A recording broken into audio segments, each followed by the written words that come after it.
Opa pessoal, tudo tranquilo com vocês? Hoje eu vou comentar sobre carteira inteligente e como você pode estar montando uma.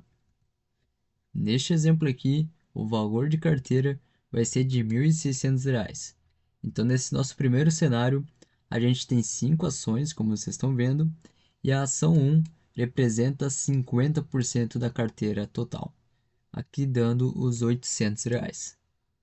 Neste cenário aqui, se ocorrer uma desvalorização de 25% na ação 1, a gente tem uma desvalorização de 12,5% na carteira. Então, antes a carteira que valia R$ 1.600 passa a valer R$ 1.400, uma perca de R$ 200, porque a gente tem poucas ações aqui dentro da nossa carteira. Eu não estou usando exemplo de desvalorizações ou valorizações nessas outras aqui, mas é para vocês entenderem esse panorama da ação 1, que era a maior posição da carteira, acabar se desvalorizando, o que acaba impactando a rentabilidade da carteira de forma geral, aqui nesses 12,5%. Porém, se a gente tivesse em 5 partes iguais e a ação 1 tivesse uma desvalorização de 25%, aqui a gente está vendo todas do mesmo valor, o resultado final seria este aqui, onde a ação 1 de 320 passaria a valer R$ 240. Então aqui ela desvalorizou 25%, e como a carteira estava em partes iguais, a carteira acabou se desvalorizando apenas 5% com essa desvalorização da ação 1. Agora então, o valor da carteira seria de 1.520, antes sendo os 1.600, uma perca aqui de R$ 80. Então, como a gente viu, no cenário 1, onde você tem poucas empresas e muita concentração em apenas uma ou duas, você pode ter um cenário onde a carteira vai cair mais do que no cenário 2, onde está dividido em mais partes iguais a carteira. Aqui deu uma diferença então de R$ 120 para um cenário do outro. É claro que no momento que você pode estar diversificado em 20, 30 empresas, também pode ocorrer de você ter 50, talvez por cento em apenas uma deste montante ali. E pode acontecer no cenário 2 ali de você ter bem diversificado em mais ações também, o que vai fazer essa queda impactar menos ainda no valor da carteira. Mas a gente também tem que entender que para uma valorização a lógica se inverte em uma concentração. Então imagina se ao invés de desvalorizar aqueles 25%, acabasse se valorizando 25%. O aumento na carteira seria de 12,5%. E aqueles R$ 800 no primeiro cenário teriam aumentado em mais 25%. Mas como a gente sabe, nem tudo são flores.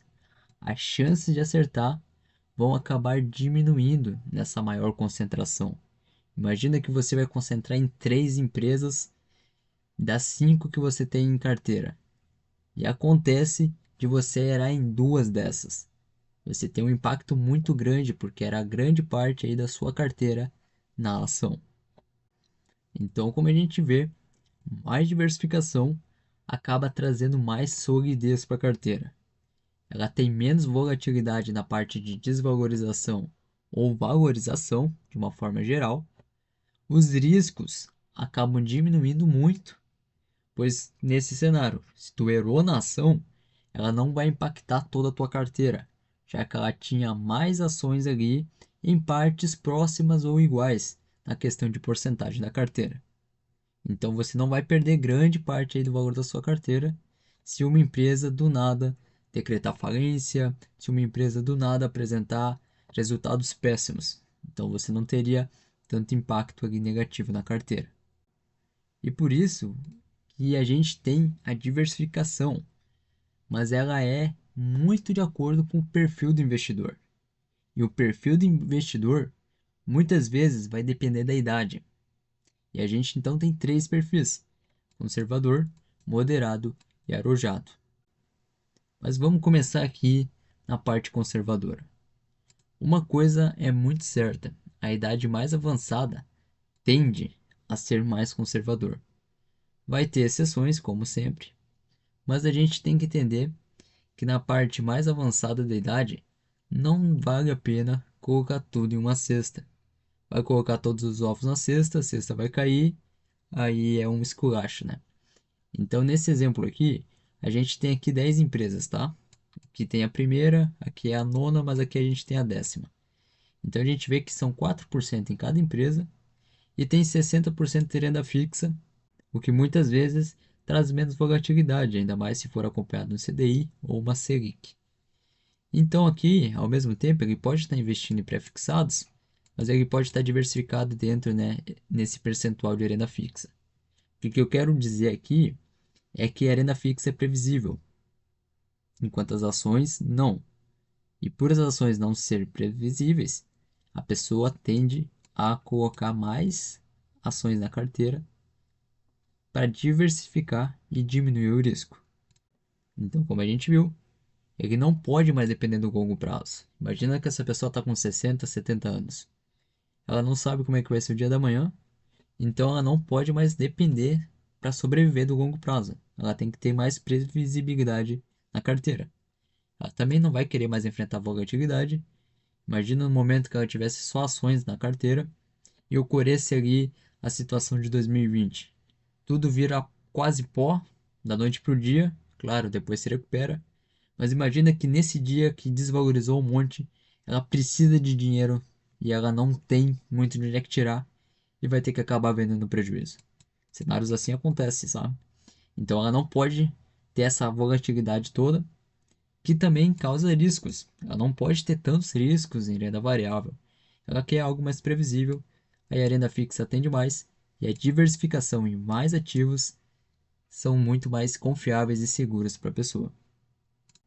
Agora, o moderado ele não tem idade definida, porque pode acontecer da pessoa ser moderada no início da jornada, no meio da jornada e até mesmo seguir no fim da jornada. É uma pessoa que diversifica em ativos, mas ela também não concentra tudo em algo previsível. Aqui eu deixei 30% praticamente, metade do que numa pessoa conservadora. E aqui ela pode ter outras coisas na renda variável. Esse exemplo aqui está mais destinado para as ações, mas aqui ela tem 8 ações, então o percentual não é tão alto, né? 8,5 ali. Ela pode diversificar ainda mais, diminuindo esse percentual para 4, 5, mas colocando em ativos de mais risco, talvez umas criptomoedas. Então, ela vai ter aquele meio termo, renda fixa, ações, mas ela não vai querer correr muito risco e também não vai querer correr risco nenhum. É aquele meio termo mesmo. Ela vai diversificar de forma consciente, ela diminui assim parte dos riscos e geralmente ela tende a ter mais exposições em ativos de renda variável para nesse caso conseguir ter uma valorização, né? Mas não de forma exagerada, porque ela não quer correr riscos. Correndo riscos, tu pode ter valorizações extraordinárias, né? Mas não é muitas vezes o caso da pessoa moderada. E o arrojado é aquele sem meio termo, ele quer mais riscos para daí ter mais retornos. E nesse caso, pode entrar em menos ativos e mais ativos. O arrojado pode acabar diversificando a carteira. Isso pode acontecer, ele pode diversificar em 30 ações, mas acabar concentrando mais em duas. Ele está diversificado, mas ainda é muito concentrado. Para quê? Para no momento que ele acertar na ação, ter uma valorização gigantesca, ou na cripto, ter uma valorização gigantesca. Ele também pode aqui, ó, colocar em partes iguais, mas tu vê que o risco nesse exemplo aqui, de 12,5 mais 12,5 aqui, a gente tem então 25% em cripto. Então aqui pode virar zero da noite para o dia, ou pode pegar e valer 50% da carteira da noite para o dia. Ele está mais suscetível a correr os riscos para ter mais retorno, né? E como eu disse, não necessariamente ele pode estar com poucos ativos. Ele pode ter uma carteira muito diversificada, mas aí aumentando a concentração em alguns momentos para conseguir um maior retorno na sua carteira. Eu espero que você tenha gostado desse vídeo aqui. Não se esqueça de se inscrever aqui no canal, é de graça e eu tenho certeza que eu vou te ajudar muito nesse mundo dos investimentos. Então é isso aí, se gostou deixa o like, comente aí a sua opinião se você é do time que gosta de diversificar muito, gosta de concentrar mais em alguns ativos, deixe aí a sua opinião nos comentários. Então é isso, forte abraço e a gente se vê no próximo vídeo.